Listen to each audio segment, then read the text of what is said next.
I'm nearly 40. And for the first time in my life, I'm saying it out loud without forcing a smile. I am tired. Tired of living by the clock. Tired of waking up to an alarm. Not because I want to, but because I'm told I have to.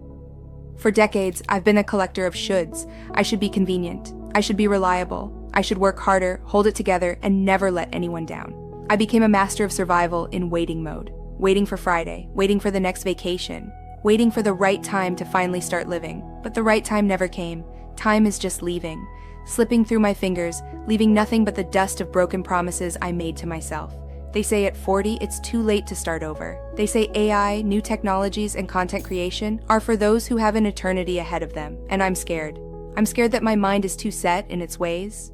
I'm scared of looking foolish as a beginner while my peers are discussing stability and retirement. But do you know what's actually scarier? Waking up at 60 and realizing I never found out what I was truly capable of. Realizing I betrayed that little girl inside of me who once believed the world was a playground for creativity, not a cramped office cubicle. I didn't get into AI for the hype. I did it for freedom. To prove, mostly to myself, that my experience and my hunger for life are worth more than any corporate title. This blog isn't about overnight success. It's about shedding an old skin that has become too tight. It's about my hand shaking every time I hit publish. It's about finally giving myself permission to just be. I don't know where this path leads, but I know I won't take a single step back into that safe, gray silence.